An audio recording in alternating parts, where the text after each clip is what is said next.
Hi, I'm Hal Roberts. This is Bridge City News. Here's some of the top stories we've been following. French President Macron is calling for calm as violence continues in Paris following the death of a French teenager by a police officer. An attack by a reported terror group at a boarding school in Uganda leaves 37 children dead. And the third annual Shoes for Kids YQL is underway. The goal this year is to collect 350 shoes and $20,000 for needy families. Your nation, your province, your southern Alberta. From the heart of Lethbridge, it's Bridge City News with Hal Roberts. Thanks so much for joining us. The protests and violence continue in France following the shooting of a 17-year-old by police. The country's interior minister has ordered the complete shutdown of public bus and tram service across France. Government officials have also ordered a ban on the sale and carrying of fireworks, which rioters have been using to shoot at police. French President Emmanuel Macron says the violence on the streets is simply unjustifiable. Les 2 nuits que nous venons de vivre relèvent d'une situation qui est absolument inacceptable et injustifiable. Parce que rien ne peut justifier la violence, surtout lorsque celle-ci consiste à s'attaquer à des bâtiments publics, à des mairies, à des commissariats, à des écoles ou à organiser des pillages contre des commerces. Residents from Kherson, Ukraine, arrived back at what was left of some of their homes following devastating Russian shelling. 2 civilians were killed and 2 others were injured in the most recent attack. The war is now entering its 17th month. Здесь произошел прилет, вот прям в забор, вот сюда, и все загорелось, и все сгорело. 2 человека погибли, 3 собаки, 2 пострадало в больнице с ожогами. Close to 42 people, including 37 school-aged children, have been killed following an attack by militants in Uganda. The attackers, who've been linked to an Islamic State terror group called Allied Democratic Forces, carried out the massacre at a boarding school in western Uganda near Congo. 6 students were also kidnapped. Andrew Boyd from Release International has the latest. A witness told the BBC the school children were singing gospel songs before bedtime when the terrorists struck. They cut down the girl students with machetes and set fire to the boys' dormitory. The attackers were overheard shouting, "Allah is greater," during the 90-minute onslaught on the school. They're said to be members of the Allied Democratic Forces, an insurgency group linked with Islamic State. According to reports, the attackers kidnapped at least 6 students and made them carry back looted food supplies to their base. There's been a growing number of attacks against Christians in Uganda as Islamist terrorism gains ground in the region. In April and May, a Christian college student and an engineer were killed for sharing their faith. And over Easter, Islamist extremists set off a fuel bomb during a Good Friday service at a Pentecostal church. The latest report by the Global Terrorism Index describes the Sahel and sub-Saharan regions of Africa as the new epicenter of world terrorism, accounting for 60% of all deaths by terrorism. They say Islamic State extremists have now overtaken the Taliban as the world's deadliest terror group. IS has called for holy warriors to rally to Africa to make it their new center for Islamist operations. It means the region's now overtaken the Middle East and North Africa as the #1 hotspot for terrorism.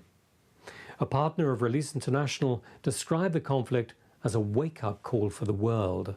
She says what happened in Uganda was a picture we didn't want to come true, but the region's situation is worsening. May God protect them and be with them as they pass through this dark valley. Yet despite the violence, the church is growing.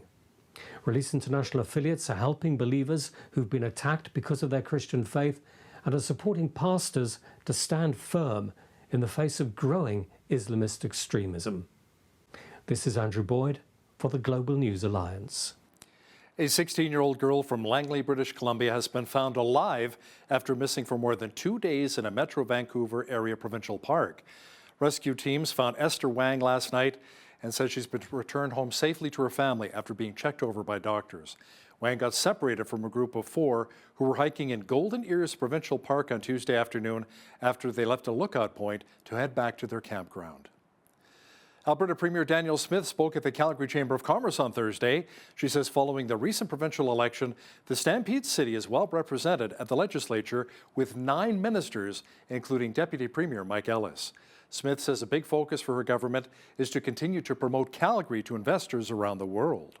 The city's interests are front and center in our government's plans, as is our dedication to pro-growth, low-tax, free market policies that continue to ensure that Calgary is a magnet for investment from around the world. And we're seeing that investment in more areas than ever before. We already mentioned, of course, Walmart Canada's grand opening yesterday in Rocky View County, but you do know as well about de Havilland's investment in Wheatland County, and WestJet is making Calgary its hub for travel. Venture capital investment is pouring into the city as our tech and innovation sector continues to grow, and I understand Calgary itself recently cracked the top 100 in Startup Genome's Global Startup System Report. Calgary-based companies are growing, and major international companies are choosing to expand right here. Now, another advantage for those of us living here in Alberta right now is the price of fuel. Our province has some of the cheapest gas and diesel prices in the country.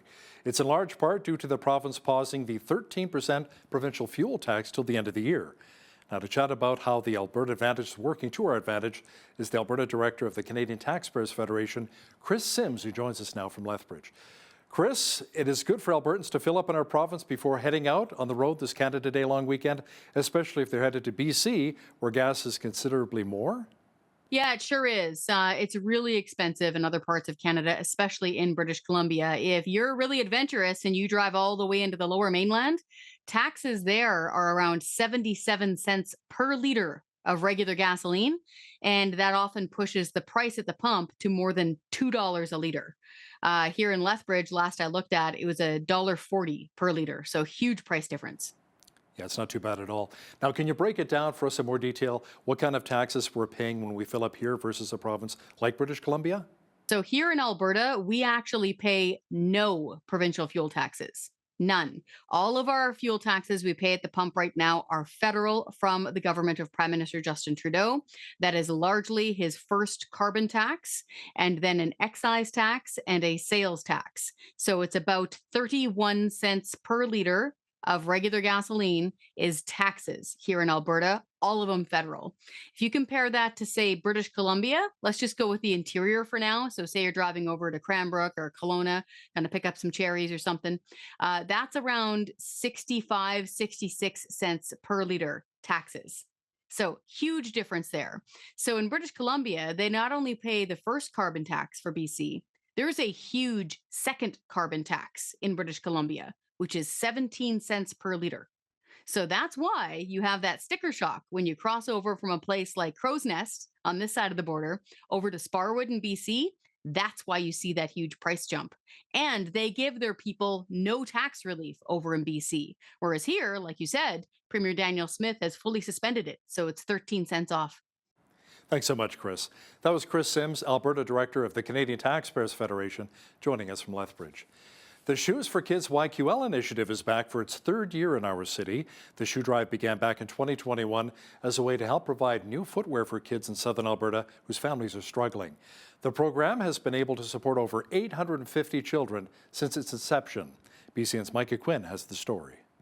When you're there to actually gift a child with a brand new pair of shoes and they have tears in their eyes and all they can say is, I can finally play soccer or baseball or whatever extracurricular activity is, that's why we do what we do. Members of Shoes for Kids YQL, along with the Lethbridge and Blood Tribe Police Service, were on hand to unveil the third annual Shoes for Kids YQL shoe drive on Friday morning. Staff with the program highlighted where these new shoes will be going to moving forward. We have gone as far as the Crow's Nest Pass for brand new shoes. We have hit many beautiful children, Begunny and also the Blood Tribe. And now it just allows us to expand even further throughout Southwest Alberta.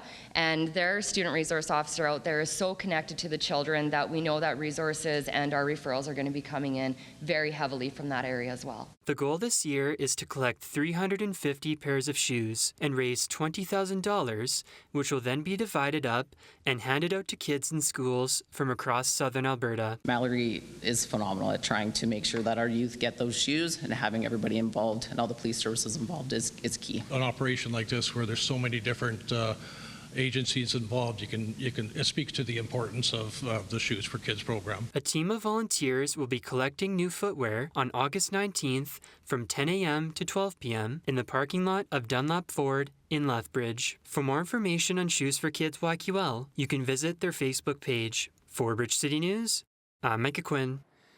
With the recent heat warning in our city comes the potential of more of those pesky grasshoppers invading both our fields and yards. Now, that's according to Dan Johnson, a professor in the Department of Geography and Environment at the University of Lethbridge. Just a couple of years ago in 2021, grasshoppers invaded the backyards of many residents on the west side of Lethbridge. However, Johnson says that may not be happening this year.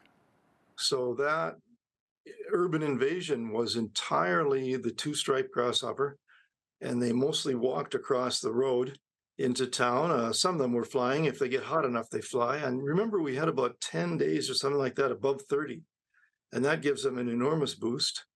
But they would have stayed in roadsides and fields, except the crops dried down and were harvested, and they had nowhere to go, so they went into town.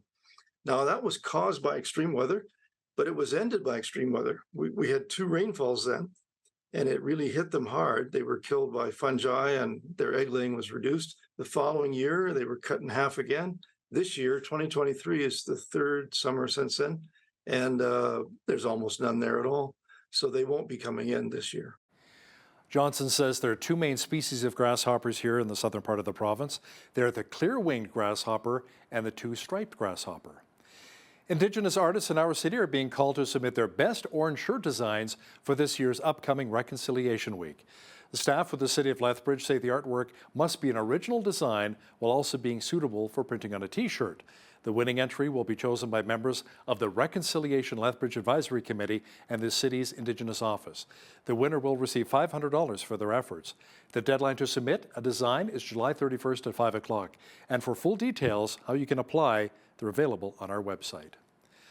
The Community Foundation of Lethbridge in southwestern Alberta has a special event for this summer. It is the 23 in 23 and a chance to win some cold hard cash. The group is inviting locals to visit 23 businesses over the summer. The group's executive director, Charlene Davidson, has more. We have 3 prizes of $500 in gift cards for either gasoline or groceries, and we chose those specifically because we know with the increase in cost of living that was what areas that could potentially help folks out the most. The contest will run over the summer, launches July 1st, and ends with the Labor Day long weekend in September. So folks have 2 months, just a little over 2 months, to go around, visit all these various charities that we've funded over the years. We have a game board. I can show you that right here. It's available on our website. There's a QR code. It'll help you find our website. It'll also tell you where more of the locations are, and folks can go around, take some selfies at those locations, share them on social media with our hashtag 23 and 23. Every time you share a photo on social media is your entry into our contest to win one of those $500 gift cards. Davidson adds that the contest winner will be announced on September the 5th. The Lethbridge Hurricanes announced on Thursday that 2005-born defenseman Noah Chadwick has been selected by the Toronto Maple Leafs in the 6th round of the NHL entry draft. Chadwick becomes the first Hurricane to be selected in the NHL entry draft since Alex Cotton in 2020. In total, 33 WHL players were selected in the 2023 draft, which took place in Nashville, Tennessee. The City of Lethbridge has recently installed 22 new electric vehicle charging stations throughout the city.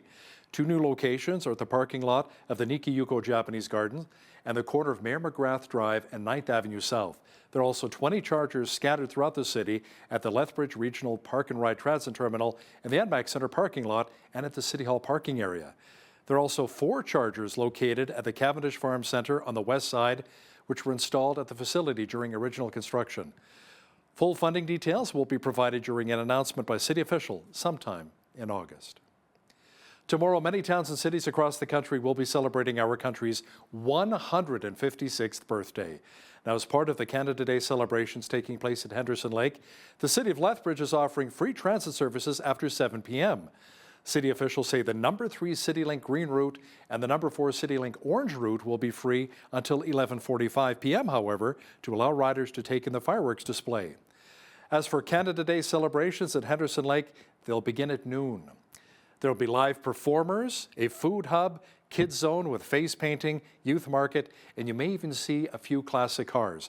The fireworks are set to begin at 11 p.m. And the best part is there's no cost to attend the celebrations. Looking forward to it. Well, this weekend will mark the last time for rodeo fans to enjoy the Stampede in Raymond with its historic grandstand. It'll soon be torn down. The Stampede grounds will be relocated to a new site for the 2024 event. Robert Heggie, the president of the Raymond Stampede, shares what you can expect from the fun-filled festivities this weekend. It's a Canadian Professional Rodeo Association sanctioned event, so you're going to have all your major events. You'll have your bareback, your saddle bronc, bull riding. You'll have your tie-down roping, your steer wrestling, team roping, ladies barrel racing, junior steer riding. And we always have the kids' little wild pony race, which seems to be the most popular thing that we have here. And the crowd really gets electric for it, and it's a lot of fun. We have a lot of fun here. The Raymond Stampede will run until the end of day on Canada Day. Well, it was on this day that Gone with the Wind was published, Tonya Harding was banned from figure skating, and Adolf Hitler purged his rivals in Nazi Germany. This is Today in History for June the 30th.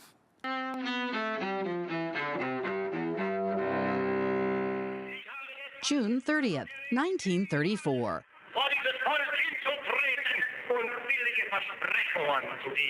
Nazi Germany's dictator Adolf Hitler begins his so-called blood purge of political and military rivals, known as the Night of the Long Knives. 1906, a major step forward for America's food and drug safety as President Theodore Roosevelt signs the Pure Food and Drug Act and the Meat Inspection Act. 1971, a space mission for what's then the Soviet Union ends in tragedy. 3 cosmonauts aboard Soyuz 11 are found dead inside their spacecraft after it returns to Earth. 1936. Gone with the Wind, the Civil War-era novel by Margaret Mitchell that becomes a silver screen classic, is published. 1994. The U.S. Figure Skating Association punishes skater Tonya Harding for her role in the attack on rival Nancy Kerrigan. It strips Harding of the national championship, banning her from the organization for life. And 1917. Don't know why there's no sun up in the sky, stormy weather. Singer and actress Lena Horne, best known for her song Stormy Weather, is born in Brooklyn, New York. Today in History, June 30th. Camille Bohannon, The Associated Press. Well, it looks like it's going to be a hot Canada Day with lots of sunshine here in southwestern Alberta. Make sure you load up on lots of sunscreen. A full look at the weather picture is coming up.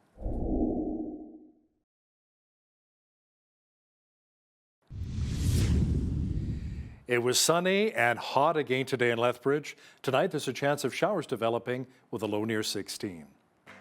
Tomorrow for Canada Day, expect lots of sunshine with a high expected near 33. Sunday, more sunshine again, but cooling off around 10 degrees to 23. Monday, clear skies in the forecast with a high of 22. Tuesday, a low pressure system will arrive, bringing clouds and showers and a high of only 20. Wednesday, the clouds should clear out and we should see a high near 26. Thursday, mainly sunny with a high near 28. Now, the average high for this time of year is 24 degrees in Lethbridge with an average low of 10.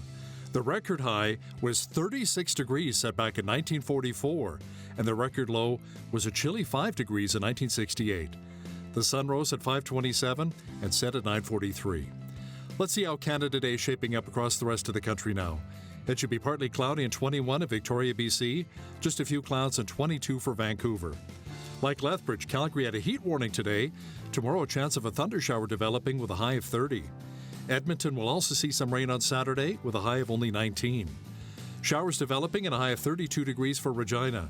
Rain and 29 is on tap for Saskatoon. It should be mainly sunny and 30 degrees in Winnipeg on Canada Day. Toronto had a special air quality statement today due to the wildfire smoke.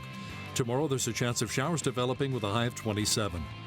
Ottawa is also smoky and hazy today. Tomorrow, thunder showers developing with a high near 27. Montreal had a smog warning today. Tomorrow, expect rain and a high of 25. In Atlantic Canada, Fredericton will have showers and a high of 25. Expect drizzle and a high of 21 in Halifax on Saturday. In Charlottetown, it should be mainly rainy at 25. And in St. John's, Newfoundland, expect rain and a high near 20 degrees on Canada Day. It appears as though the economy remained unchanged in April following a slight increase in March. Stats Canada's advanced estimate suggests real gross domestic product grew 0.4% in May. It was mainly led by manufacturing and wholesale trade sectors. The figure was lower than expected as services-producing industries were unchanged, while goods-producing industries edged up 0.1%. Analysts say the economy is expected to stall in the latter half of this year and even potentially enter a downturn. A new survey by the Bank of Canada says businesses expect larger than normal wage and price increases over the next year. The central bank says, however, that for the first time since the beginning of the pandemic, businesses on balance expect slower wage growth. Firms also anticipate input and output prices to grow at a slower rate over the next year. Overall, the survey pointed to a negative sentiment as business owners expect their sales growth to be weak over the next year. Hydro One has reached a tentative agreement with the union representing the company's frontline workers. The utility says the main agreement with the Power Workers Union covers frontline staff, with a customer service operations collective agreement includes staff and customer-facing roles. Details were not released and union members will vote by the end of next month. Once ratified, the new contracts will run until the end of September 2025. Now, here's a look at today's markets. The TSX was up 242 points on the day to finish at 20,155. The Dow was up 285 points to 34,407. The S&P 500 was up 53 on the day to 4450, and the Nasdaq was up 196 points to 13,787. West Texas Intermediate Oil was up 59 cents to $70.45 US per barrel. Natural gas was up 8 cents to $2.78 US. Gold was up 10.62 to 19.1882 US an ounce, and silver was up 20 cents to 22.76 US an ounce. Feed wheat is at $11.16 per bushel, barley's at $9.04, canola's at $16.69, and corn is at $10.03 per bushel. Live cattle were up 13 cents to $179.75. Feeder cattle August contract was up $2.15 to $247.58, and lean hogs were up 20 cents to $95.65. The Canadian dollar was up slightly over the past 24 hours to 75.49 US.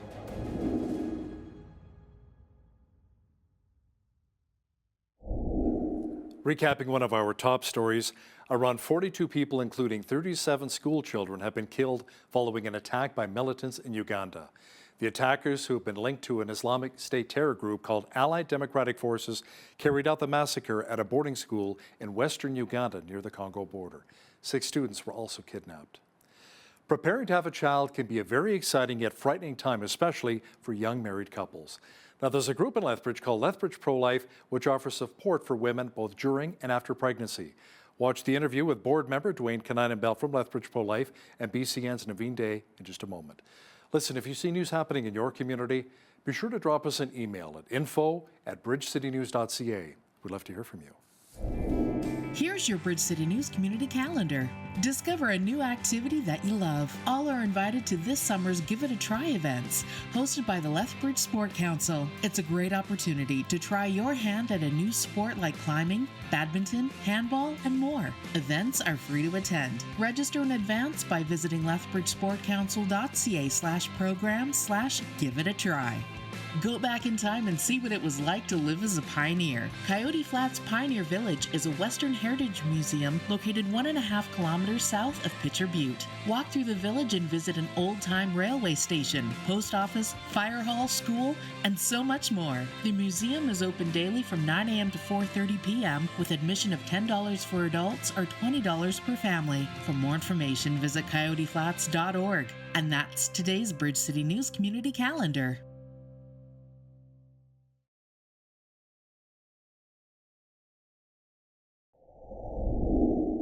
Abortion continues to be a contentious issue around the world and here in Canada. Joining us today to discuss some of these issues is Dwayne Canine-Bell. He is a board member of Lethbridge Pro-Life as well as Elsie's House. Dwayne, welcome to Bridge City News. Thank you. It's wonderful to be here today. Excellent. So let's touch base on some of the abortion issues. Why is it that the majority of Canadian society seems supportive of abortion? Well, I think sometimes it's based on the way that we frame the questions that we ask the people when we do these surveys. We certainly find that there are many pro-life issues where most Canadians agree. If you take issues like late-term abortion or sex-selective abortion, you'll find that most Canadians agree that those things are wrong. I also believe that when we get the pro-life message out and we try to tell people that we believe that people have value from conception until natural death, that basic idea that all people have value because they're created in the image of God is a great way to run a society. It gives everybody equal rights in all situations, and it's a great way to move forward. And so I think sometimes when it's framed that way, then it's very quickly people tend to agree with pro-life positions. Right. So you're talking about the way things are framed. So when people are asked, do you support women's rights or do you support the right to choose? Most people will say yes. But what exactly is the choice that we're talking about here? Well, that's exactly right. Obviously, we support women and we support people to have choice, but there are some choices that we believe we can't make when they affect other people. And so, in the pro life cause, we think it's very important for people to understand that the unborn is human. So, when we're talking about choice in this case, that there's more than one person. And so, when someone says, you know, my body, my choice, I think they're missing that there's another body involved here, there's another person. And when we recognize that there's another person, then suddenly the whole argument changes. So, of course, we support choice. Of course, pro life people are very supportive of women's rights. And we think women deserve better than abortion. We think abortion is hurtful to them. And we'd like to live in a world where they have every opportunity to be wonderful mothers and parents. So you're talking about women's rights. Part of a good pro-life campaign would probably be to communicate to the public that you're not anti-women. So how is the pro-life movement actually supportive of women? Sure. Well, the pro-life movement often has been accused of being anti-woman, but when you look at the movement itself, you'll find again that the people involved with it who feel that everyone has value are very supportive of women and all the things that they do. Here in Lethbridge, part of the way we do that, of course, is through the programs and support that we offer to the people here in Southern Alberta. We do run a place called Elsie's House, where women who find themselves in crisis pregnancies can go for support. And in all that we do, we try to do it in love, showing that we believe that there's a better way forward than abortion. Now, a big part of the debate is at what point human life begins. Like, when is the fetus considered a human being with the same rights as a baby on the other side of the womb? Is it a heartbeat, or is it a certain term, a certain part of the pregnancy term? Right. And I do know that there's a lot of people in our society that try to frame that as a a main kind of a talking point today. But I think if you look at our embryology textbooks, it's pretty clear that at the moment of conception, something happens where now it's no longer this foreign entity, but it's a human being on its track to being, it's fully human at that point with great potential. And so that's what we believe. We don't think this is an argument at all. I think the average person, if they understand anything about science, know that life begins at conception and it ends at death. And so these are sometimes people who are trying to distract from the real issue. But, the moment I was created, that was me. And when I was in my mother's womb, that was me. And when I was a kid, that was me. And now it's me. And if you were to go back in time and try and find a moment when I became me, it would be the point of conception. And so we like to stand by that. We think it's scientific, philosophical, it makes sense. And people who are trying to say that, there's some magical point, when someone becomes human, when they either go through the process of birth or when suddenly their heart starts beating, we don't buy those arguments. We think it's a very sound scientific argument that life begins at conception. Now, I understand that a majority of Canadians do support limitations on late-term abortions, but politicians seem to shut down any attempts to legislate this. It isn't a conversation many people want to have, so why is it important to keep this topic as part of the public discussion, and how can we encourage people to discuss this rationally? Yeah, I think that's an excellent question. We certainly have a lot of politicians today that don't want to talk about it. And if there are politicians who do, oftentimes media or people from other political parties target them and somehow try to label them as extremists for wanting to talk about this that issue that affects all of us. But we do think it's important to continue to talk about it, to continue to make sure that people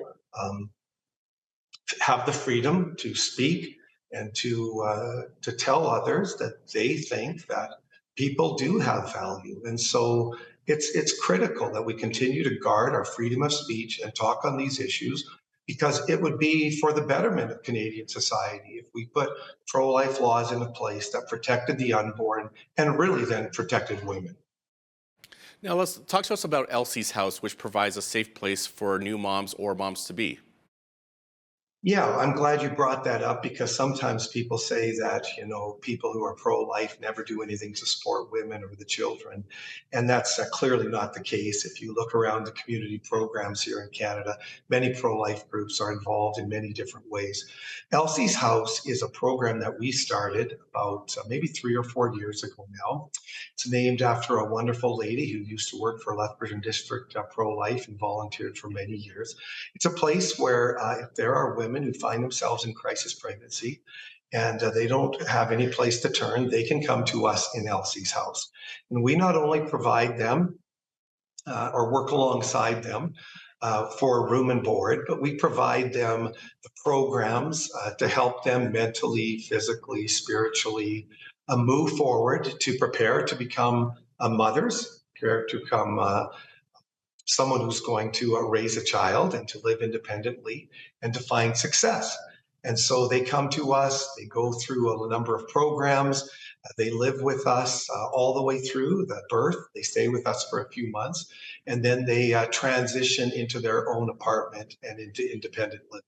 And we try and come alongside them through the whole process. We do it because we are a Christian organization who loves the Lord Jesus Christ, but we allow everyone to come through the program. And we've had ladies from many different faith backgrounds or no faith at all come through and benefit from the program. And in all those cases, it's been a blessing to everyone involved.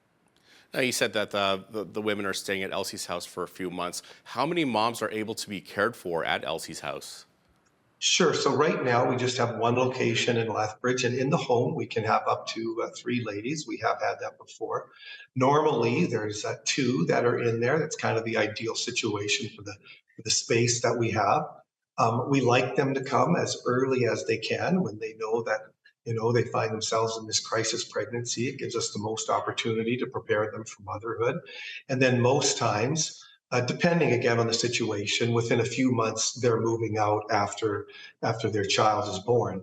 But again, that's a general rule. There are some ladies that have had more needs that stay longer. There are some that have had less needs that stay for a shorter period of time. It just depends on the client. There is clearly a demand for housing and help in this area in Lethbridge. We're currently looking for another location to grow it. But in all of these things, of course, there's cost and time, and we really want to move forward right so that we make sure we're providing a situation where they're loved. There are a lot of unique needs of ladies who find themselves in these situations. And we're very thrilled that we've been able to partner with many local and government organizations. This seems to be a home that crosses the pro-life, pro-choice line. These are women who want to keep their children, and we're all on board helping them. So that's wonderful to see that we're all working together.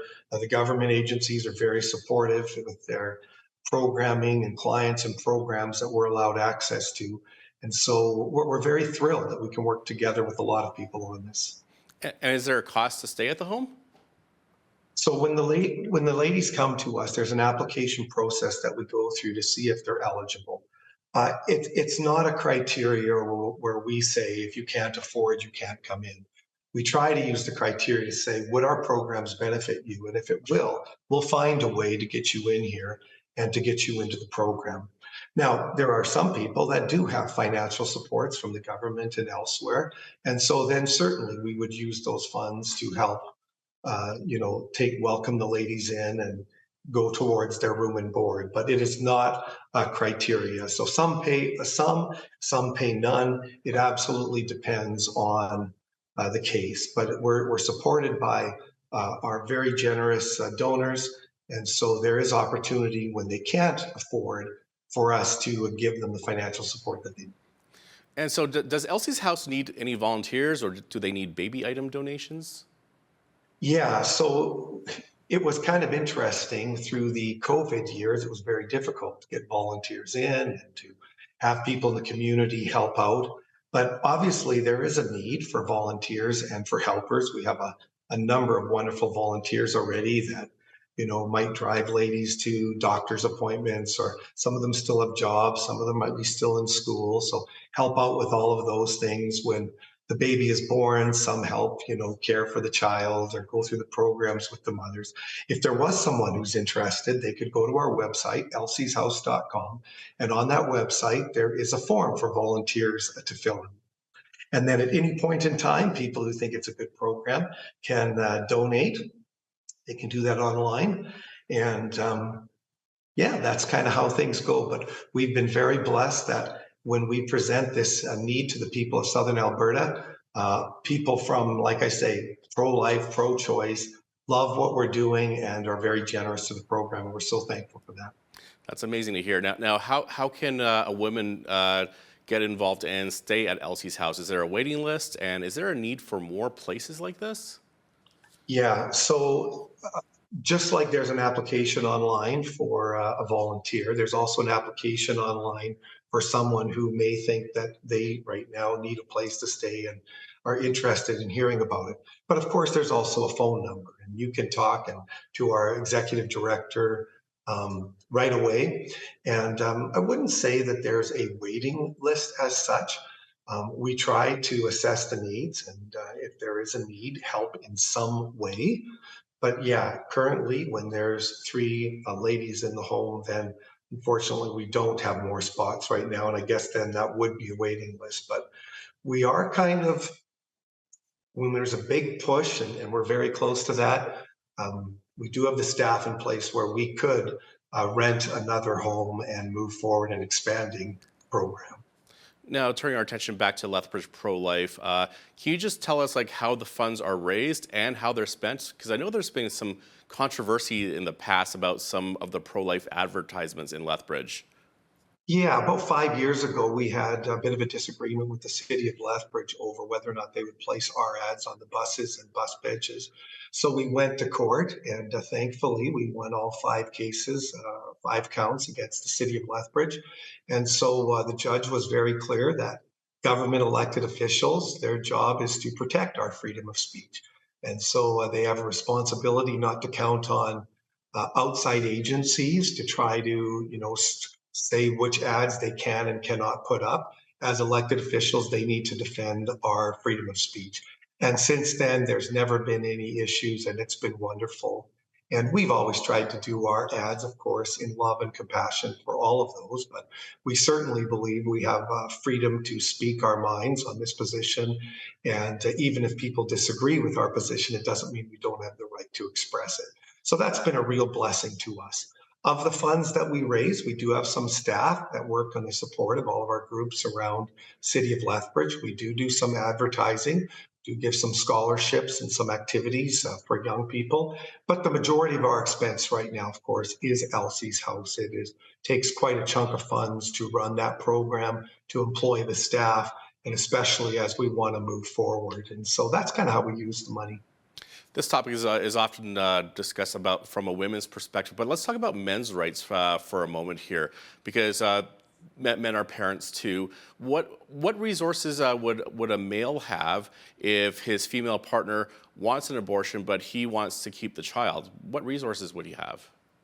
Well, that's a very difficult situation to be in right now, because obviously we give a lot of autonomy to the woman in this situation. And I'm not saying that's wrong. I'm just saying that's the situation we find ourselves in. But you've really brought up a good point that this is not just a women's issue. This is something that affects all of us. It affects fathers and mothers. And so oftentimes when we talk about Elsie's House, we'll say young ladies and families who find themselves in crisis situations, because we realize there's a lot more people involved than just the lady here. And again, we believe that when you do believe that people have value from conception until natural death, and we all have equal rights, that recognizes that there's a lot of other people who are affected by this issue. And so there are many resources that you can find if you go to lethbridge.org. There are some resources for people who find themselves in that situation. Or again, you can call us and we can come alongside you and try and help through those situations because they can be very, very difficult. Dwayne Kinainen-Belt is a board member of Lethbridge Pro-Life and Elsie's House. Thanks so much for being with us today, Dwayne. My pleasure.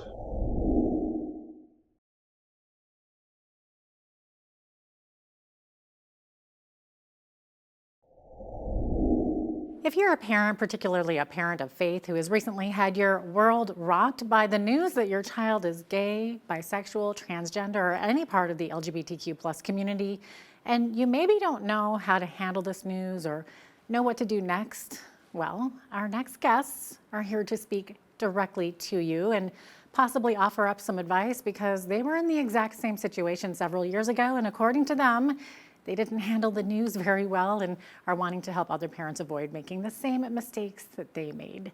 Greg and Lynn McDonald are the founders of one of the first Christian ministries for parents of LGBTQ+ children and are authors of the book and study guide called Embracing the Journey, a Christian Parent's Blueprint to Loving Your LGBTQ Child. They now speak at churches and conferences around the U.S. They join me now from their home in Atlanta, Georgia. Greg and Lynn, welcome to the show. It's such an honor to have both of you on today. No, you're kind. Yes, thank you so much, Jeanette. We feel privileged to be here. Absolutely. Oh, awesome. Thank you. Okay, so I know that you've helped thousands of families at this point, so thank you for doing what you're doing, first of all. Now, in your own words, you were strong, conservative, evangelical Christians, and still are, I might add. So you were leaders in your church. So in your background, you had never interacted with members of the LGBTQ+ community until you found yourself, I guess, thrust right into it. So why don't you just walk us through your story? Sure. Yeah. We go. You want me to? I'll go. Okay. So for us, we met Jesus later in life. I was 27, Lynn was 25.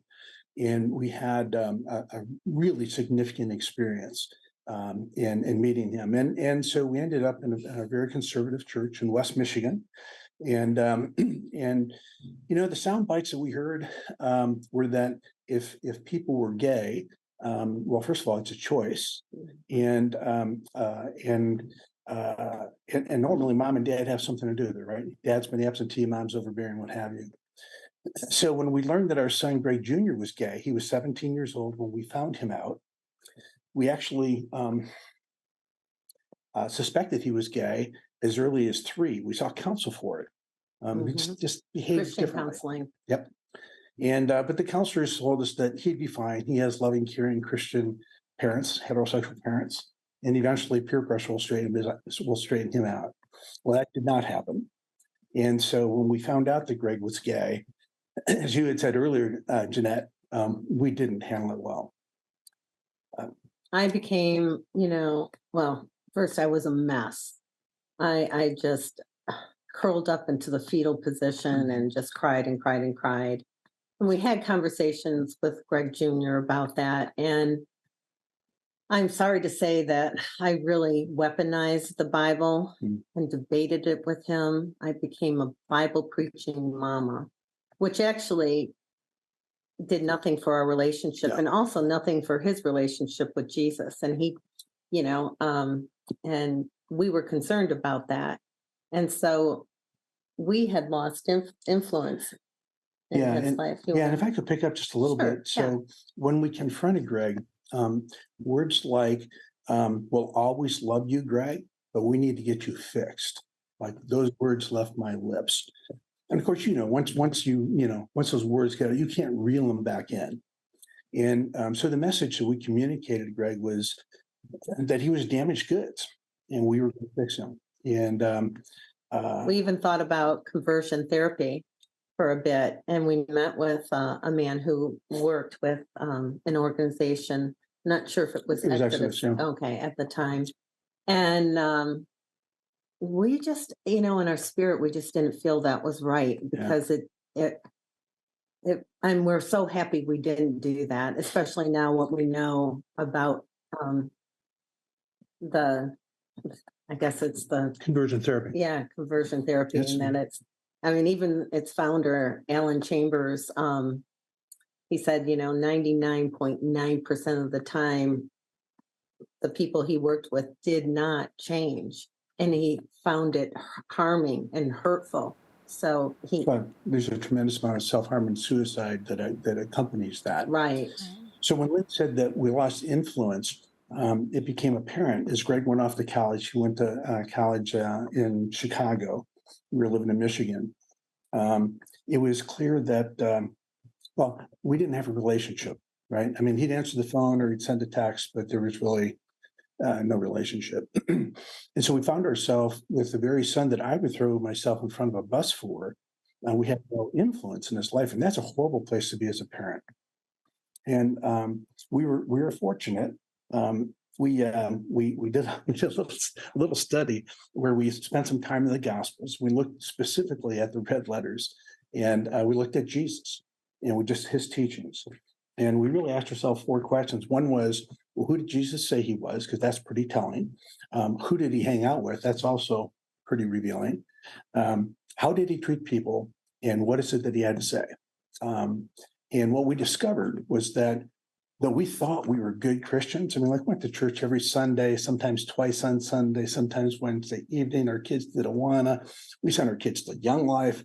We really thought we were good Christians, but the reality is we were not doing a good job of imitating Jesus. In fact, if Jesus were north, we were south. Yeah, totally. In one of your chapters early in the book, Lynn, I've read the book, I loved it, but you talk about that moment when you go from not knowing to knowing, and how many of the parents that you meet say that in an instant, my child, the person I'd known my whole life, seemed like a stranger to me. Yes, yes. And,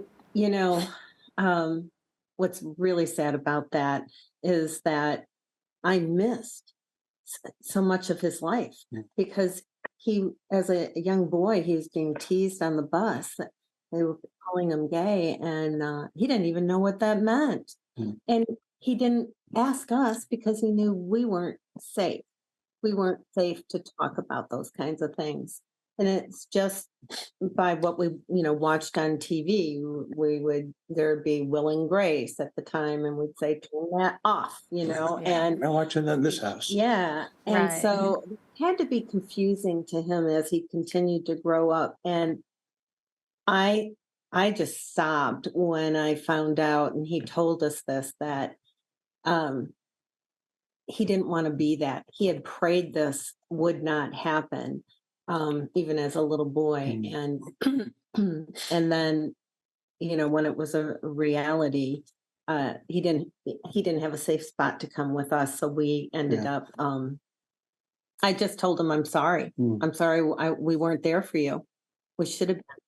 I wish if we could do it over, we would do it over differently. Right. I'm sure. And I'm sure that there's parents or family members out there who might be thinking, well, what's the big deal? You just love your kid no matter what. But I think as a parent of faith, hearing your child is gay or trans or queer or whatever can be spiritually challenging. So did you find this to be the case? Did you sort of find yourself questioning how can you love God and your child simultaneously? Absolutely. The parents we work with, a lot of super conservative parents. Well, frankly, because we understand their journey, right? And it's our kids who have the greatest risk for self-harm and suicide. So, like for instance, Greg Jr., because he's gay, has a 3 times greater incident for self-harm and suicide than his straight peers. And so when our kids come out of the closet, most of us Christian parents go in the closet, right? There's a time of damage control. There's a time, oh my gosh, what just happened? There's And a that's time understandable. There's a time of what about us? What about our hopes, our dreams, our aspirations for our child? We want to be grandparents, right? All that stuff. And so we encounter that regularly. And Christian parents, as a rule, and the more conservative we are, the tougher it is for us to deal with that. And as a Christian mom, there was that aha moment.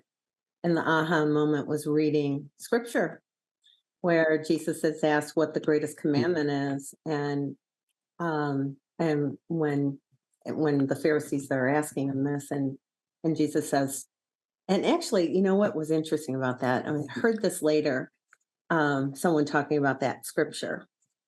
And it was, Jesus normally answered questions with a question, but he didn't for this one. He had an answer. And he said to love the Lord God with all your heart, soul, and mind, and to love your neighbor as yourself. All the laws and prophets stem from those two things. And so it's no loopholes, no exceptions. Immediately I thought, if I'm supposed to love my neighbor, I know I'm supposed to love my enemies too. And later in scripture, how much more my son or daughter who happens to feel same-sex attraction. Of course, the one thing I would love to tell parents is, yes, do not be afraid of that. God wants you to do both, and you can do both. And not only can you do it, it's a command. When we started talking with Greg's friends, and today we possibly know 100 or more Christian LGBTQ men and women, right? People who are crazy about Jesus, but didn't want to be gay, didn't want to be trans. And the story Lynn just told, we hear that frequently. And so the more you hear, the more I hear people telling me that I didn't want to be gay, right? It becomes apparent to me that these are not necessarily straight people with a sin problem, right? When they say they didn't want to be gay, it's like, I didn't sign up to be heterosexual, right? It's like, and that's kind of many times their story. So understanding where they come from, understanding their story, 100%. really helps parents know how to communicate with them. Yeah. Is that sort of how you came to that place where you realize this isn't a choice he's making, this is just him, who he is? Yes, absolutely. He didn't sign up for it any more than No. So what led you to finally write this book and then subsequently start this incredible ministry? I know you've counseled hundreds, I dare say now thousands of struggling parents over the years, and I'm sure it's had a profound impact on relationships with parents and their kids. Once you talk about the book, I'll talk about the ministry. Okay, no problem. The book, God placed it on my heart. Oh, wow, way before it was even thought about writing. And I kept on saying, well, no, God, I'm not a writer. I can't do this. And the burden just wouldn't go away.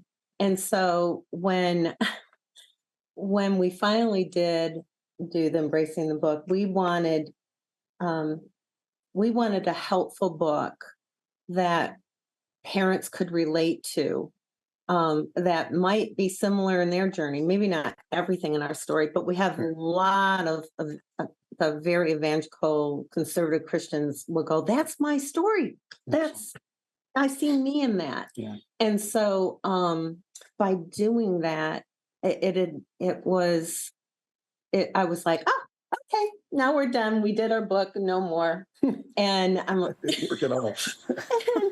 And we were talking to our pastor about it, and he said, oh no, he said, you're just getting going. And I had no clue, but I had this restlessness in my heart, and I told him that, and he said, okay, God's going to do something else. And that's where the ministry came in. Yeah, just quickly. So 9 years ago, our pastor was finishing up a sermon series, and he asked the question, what breaks your heart? And our small group was following the same series. And we all kind of looked at each other, and some parents knew exactly what it was. Oftentimes what broke mom's heart was different than dad's. But what happened with Lynn and I, we both looked at each other and we said, oh, it's the LGBTQ community. And what we meant by that was that by this point in our life, we'd possibly at least 10 years had passed since we've been walking with Greg. And so our phone would ring a lot. People saying, hey, would you talk to my neighbor? My sister just found out, et cetera. And we were just so hurt by watching families being torn apart in the name of God, right? It's like, I'm sorry, it's not my God. And so we decided to form Embracing the Journey. We're peacemakers, we're bridge builders. We build bridges between LGBTQ individuals, their families, and the church, even when they seem at odds. It's incredible. You know what? We are running out of time here, Greg and Lynn, but I love hearing your story. There's so much to tell with your story, with the book, with the ministry. I think people need to really check it out. But thank you so much for coming on today and sharing this very personal side of your life. Oh, it's our pleasure. Anytime. Yes, anytime. And if I could just say one more thing to the parents, the conservative parents, don't do it alone. Oh, yeah. You know, really get involved in a community with other parents who have LGBTQ kids, because it is confusing It is. to work through. Thank you so much for being on today. Appreciate you. Our pleasure. Greg and Lynn McDonald are the authors of Embracing the Journey, a Christian Parent's Blueprint to Loving Your LGBTQ Child, and the founders of the ministry with the same name, Embracing the Journey. I'm Jeanette Roche on behalf of all of us here at Bridge City News. Thanks so much for watching.